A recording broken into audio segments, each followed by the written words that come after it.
Ẹ̀yin èèyàn lé èwo lẹ ṣe ṣé àlàáfíà ni ẹwà gbogbo lè ń kọ́. Gist tá a gbọ́ òun ni pé Kábíyèsí sanction Ashley o for 24 hours wípé kí ó lọ apologize fún driver tí ó fọ́ létí nítorí pé driver ò gbà láti drive ẹ̀ wọ inú ibi tí wọ́n ti ṣe royal day. Wọ́n ló sọ pé Bentley Kábíyèsí lòun fẹ́ gbé lọ síbẹ̀. Wọ́n ní driver dẹ̀ ní òun ò lè ever fi ọwọ́ kan Bentley Kábíyèsí wípé torí Kábíyèsí ò fún òun láṣẹ láti gbé mọ́tò yẹn fún Ashley láti drive. Bí a ṣe gbọ́ wọ́n ní ọ̀rẹ́ wọn tó jẹ́ pastor tó wà ní Europe òun ló fún wọn ní Bentley yẹn wípé ọ̀rẹ́ wọn tímọ́tímọ́ ni. Bí a ṣe gbọ́ gan wọ́n ní pastor yìí wọ́n náà fún Queen Naomi ní mọ́tò náà. Mi ò kàn ṣe gist yẹn ni ẹ̀yin èèyàn lé èyí tó lágbára o. Bí a ṣe gbọ́ o wọ́n ní Kábíyèsí fún Queen Naomi ní àṣẹ láti máa lo mọ́tò yẹn with kí driver máa fi gbé wọn as official car. Wọ́n ní to the extent gan wọ́n ní àwọn èèyàn rí wọn tí wọ́n drop wọn ní airport pẹ̀lú mọ́tò yẹn ní ìgbà tí wọ́n lọ sí Port Harcourt pẹ̀lú Princess Diola allegedly bá ṣe gbọ́ ni. Wọ́n ní inú ń bí àwọn olórí pé Kábíyèsí nìkan ló ń lo mọ́tò yẹn, wọn ò ní jẹ́ kẹ́ni ọ̀dà pẹ̀sì ń lò. Wọ́n wá gbé fún Queen Naomi, wọ́n ní kí wọ́n máa fi gbé Queen Naomi kiri. Wọ́n ní inú ń bí àwọn olórí fún nǹkan ọ̀rọ̀ yẹn. Wọ́n ní àwọn ìyàwó gan wọn kí ń wọnú mọ́tò yẹn pẹ̀lú wọn. Wọ́n ní event kan wà ní Ilé Ifẹ̀ tí Ashley fẹ́ lọ. Wọ́n ní ó wá fẹ́ gbé mọ́tò yìí lọ sí ibẹ̀. Wọ́n ní bí ó ṣe sọ pé òun gbé Bentley yìí lọ sí ibẹ̀ nìyẹn. Wọ́n ní bí driver ṣe sọ fún un pé kò lè gbé mọ́tò yìí lọ pé Kábíyèsí ò fún un ní àṣẹ láti gbé mọ́tò yìí lọ sí ibẹ̀. Ṣé ẹ mọ̀ pé Dr. Elizabeth ló máa ń fún gbogbo wọn ní schedule. Wọ́n ní wọ́n ti ní event fún oníkálukú láti lọ. Wọ́n ní so gbogbo wọn mọ event tí wọ́n ń lọ. Wọ́n ní tí orúkọ àwọn ìyàwó ẹ̀ bá ti wà lórí royal schedule they have to go. Wípé ẹ̀ bá máa jà ẹ gbọ́dọ̀ ṣe ojúṣe yín àti iṣẹ́ tó bá yẹ kẹ́ ẹ ṣe. Ẹ̀yin èèyàn mi ká tó parí gist ẹ káàbọ̀ sí orí Mashola Gist TV. Ṣé àlàáfíà ni ẹwà gbogbo lè ń kọ́? Orúkọ mi ni Mashola. Mo máa ń sọ Yorùbá nípa lórí channel yìí. Mo dẹ̀ máa ń sọ̀rọ̀ nípa celebrity gist, royal gist, politics àti gbogbo nǹkan tó ń ṣẹlẹ̀ ní agbègbè orílẹ̀-èdè bàbá wa ní ilẹ̀ Áfíríkà. À ń sọ Yorùbá nítorí pé a fẹ́ gbàgbé àṣà wa ni. Ẹ̀yin èèyàn lé ẹ jọ̀ọ́ ẹ bá mi tẹ thumbs up sí orí fídíò yìí. Ẹ thumbs up fídíò yìí. Ẹ subscribe, ẹ like, ẹ share. Ọlọ́run Elédùmarè aláàánú á máa wà pẹ̀lú gbogbo yín o. Mo dúpẹ́ lọ́wọ́ yín o. Ẹ ṣé ẹ kú àdúró tì yín lórí channel yìí.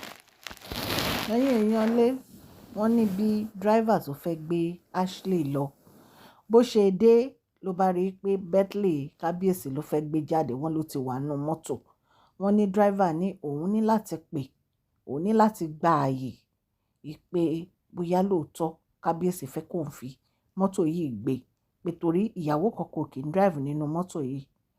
Wọ́n ní ìgbà tí bọ̀bọ́ máa fẹ́ pè báyìí wọ́n ní ìgbà tí ló gbọ́ ní etí ẹ̀ o. Wọ́n ní ní Ashley bá ń sọ fún yín pé kí ló dé tó fẹ́ pe protocol lé òun lórí wípé ṣe bí mọ́tò yìí ló fi ń pàréèdè Queen Naomi kiri. Wípé ló fi ń gbé Queen Naomi kiri gbogbo ìlú. Wípé so ó wá kọ́tọ̀ọ̀nù tó ní event tó ń delay òun tó yẹ kóun ti wà ní event tó yẹ kóun lọ ó ń delay òun. Ó wá lóun fẹ́ máa pè fún protocol. Wípé kí ló gbé ojúlé náà. Wípé kí ló ń ṣe kí ló fi òpó òun jẹ́. Wọ́n ní bó ṣe bẹ̀rẹ̀ sí sọ̀rọ̀ sí driver yìí nìyẹn. Wọ́n ló ní nǹkan tó fi mú Queen Naomi tán lè máa drive nínú mọ́tò yìí. Kí ló dé tí òun ò lè drive nínú mọ́tò yìí? Àbí orí kan náà kọ́ láwọn gbé wá sáyé ni?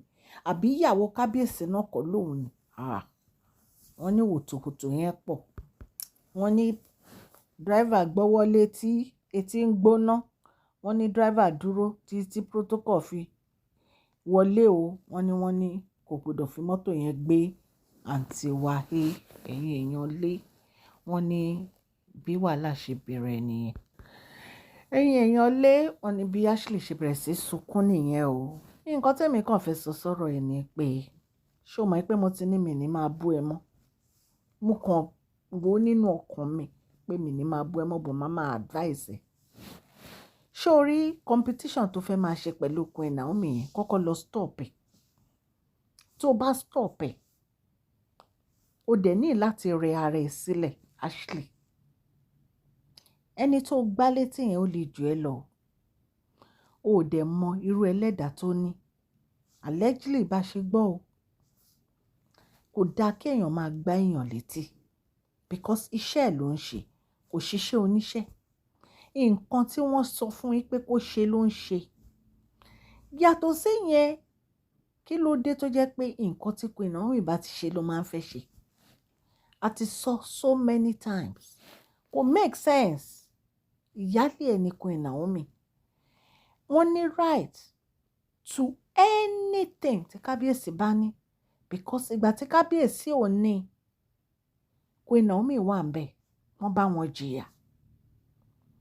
Ó lè sọ pé nítorí Kábíyèsí gbé mọ́tò yẹn sílẹ̀ fún Queen Naomi, wọ́n ní láti gbé mọ́tò yẹn fún ìwọ. Orí jorí lọ.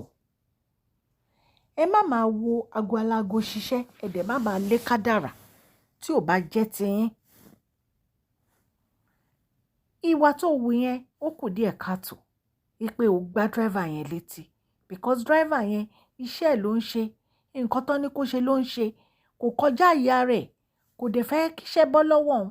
Ó mọ̀ bóyá Kábíyèsí ti fún ní instruction pé kò gbọdọ̀ fi mọ́tò yẹn gbé any of you. Ìwọ wá dé, ó wá ní mọ́tò yẹn gangan ló fẹ́ drive nítorí pé o rí i pé wọ́n ti fi gbé Queen Naomi jáde. Why? Stop gbogbo àwọn wàhálà, unnecessary wàhálà tó fà kò make sense. Lọ change for good because kò pọ́n ẹ lé olórí ọba ní ẹ, kò yẹ kó máa bẹ nínú irú ìwà báyẹn pé òun fọyàn létí, kò dáa. Gbogbo àwọn owú tẹ̀ ń jẹ, enviness, competition gbogbo yẹn ẹ ní láti stop ẹ because kò lè gbé yín débi kankan. Ẹ ṣe competition léni dọ̀la yín ò ní Kábíyèsí fi Queen Naomi sílẹ̀, yín ò dẹ̀ ní Kábíyèsí má ṣe nǹkan tí Kábíyèsí fẹ́ ṣe. So ẹ̀yin ní kẹ́ lọ dúró sáàyè yín, kẹ́ wà láàyè yín. Ibi tí Kábíyèsí ní kẹ́ lọ ra lé, wọ́n ti ẹ̀nà ti ra lé fún ẹ, lọ jókòó sáàyè ẹ. Ìyẹn máa bring respect wá fún ẹ because kí ni ìwọ náà wo olórí Tèmítọ́pẹ́ àti Dr. Elizabeth, ọjọ́ wo ló gbọ́ pé wọ́n fọyàn létí rẹ̀? Kò ṣẹlẹ̀ rí because jẹ́jẹ́ wọn ni wọ́n ń lọ. Kò dẹ̀ sẹ́ni tó rí ọ̀rọ̀ wọn sọ nítorí pé wọ́n kọjá ààyè wọn. Ẹ̀yin èèyàn lé gist tá a gbọ́ nìyẹn tá a ní ká mú wá fún yín.